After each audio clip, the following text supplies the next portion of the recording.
Welcome back to MVM. I'm here today bringing you a first look Kickstarter preview at this new game Shasn from Memesys. This is a abstract political game where you're going to be vying for control over votes and districts, playing kind of an area control game where you are trying to have the most voters in order to become elected leader of this land, Shasn. And this is an abstract look at modern politics. So I've got the game spread out here before me.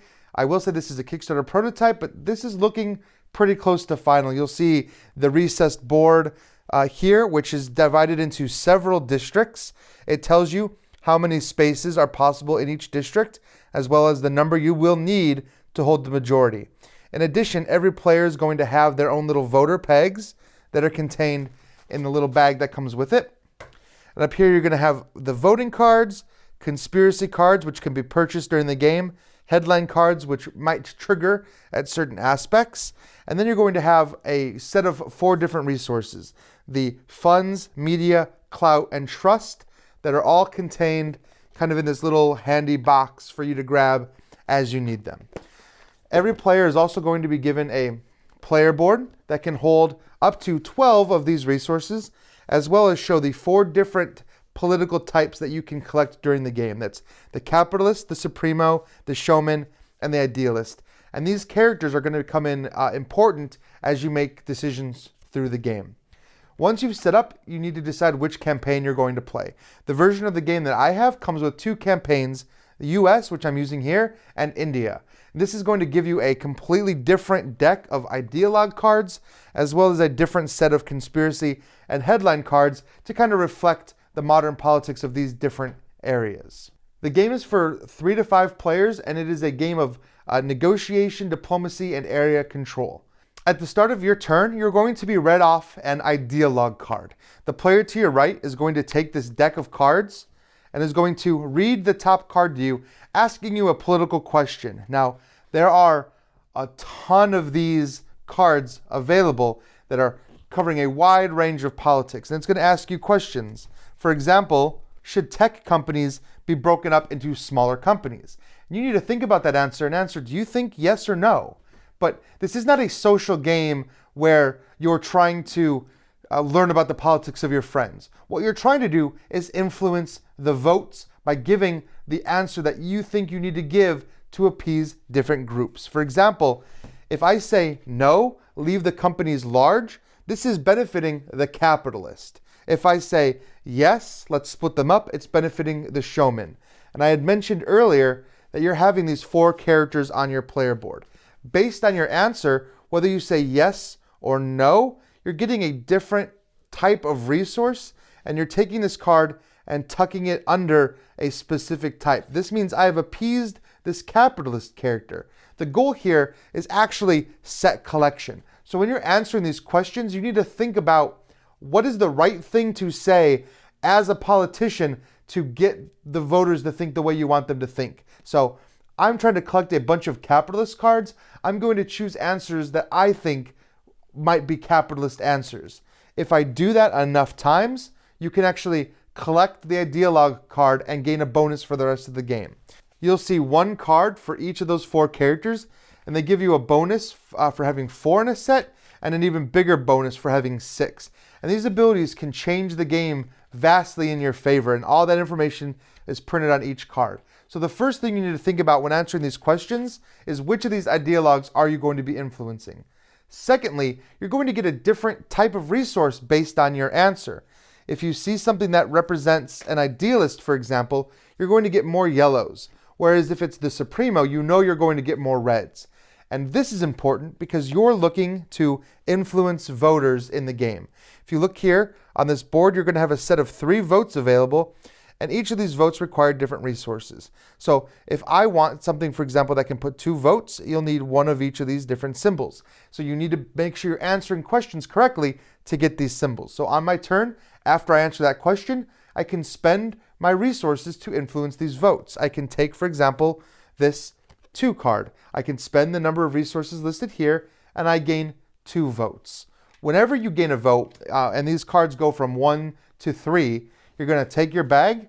You're going to take that many votes. For example, I will take 2 votes for this.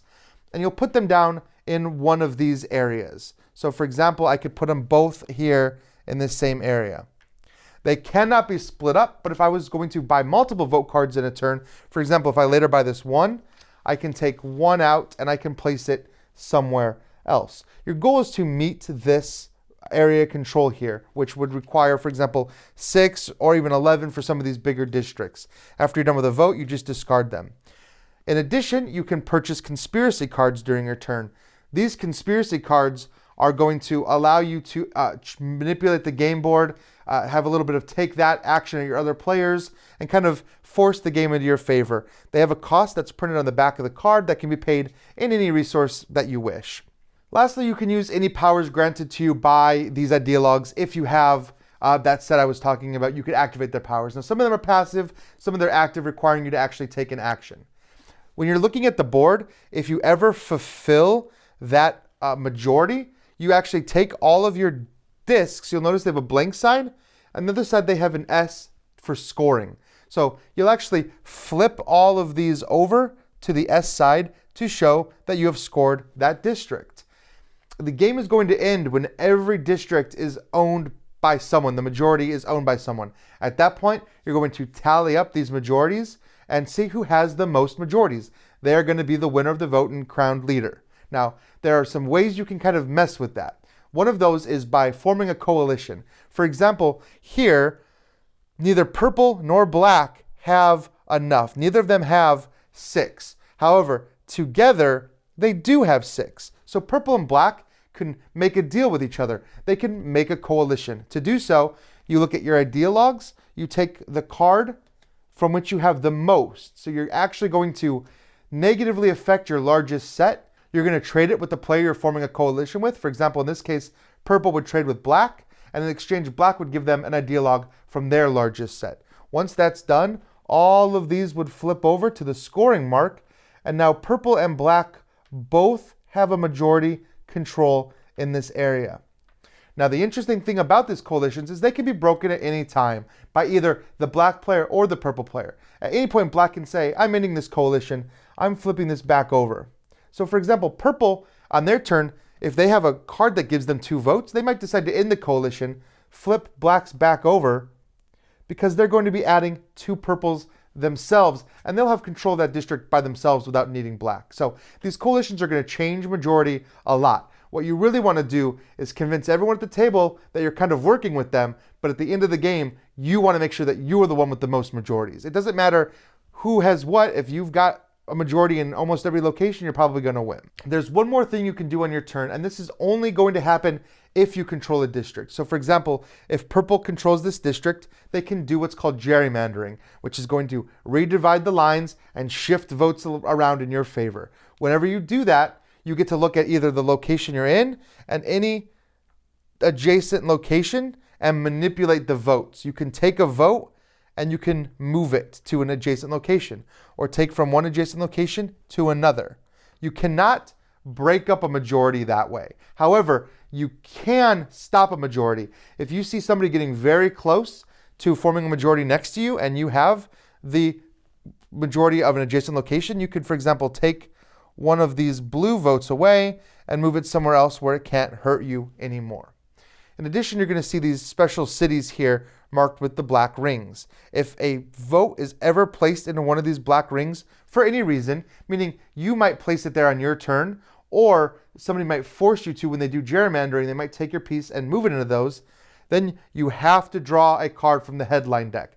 These are generally negative effects. They hurt you. So you do not want to place in those black spaces if you can't help it. However, when your opponents get majority control, the first thing they're going to try to do is gerrymander your vote into that location and force you to draw a headline card to your detriment. So on your turn, you're going to get to do all of those things. You're going to get to answer the question on the card.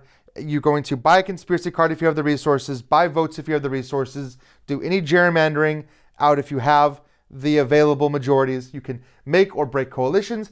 You do all those things basically until you run out of resources to spend. You can only hold 12, so you can't just kind of storm through and take over every vote card.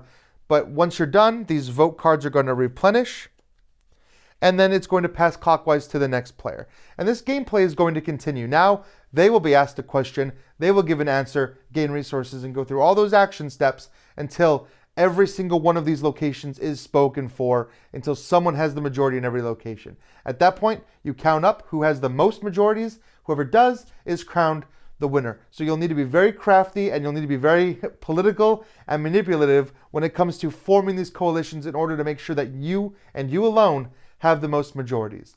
So that is Shasn. It's available on Kickstarter right now. So if you would like to go over to their Kickstarter page and take a look at all the final components and everything that's going to come in the form of stretch goals or bonuses that even I'm not aware of, come back here and please leave any comments, ask any questions. I'll do my best to answer them.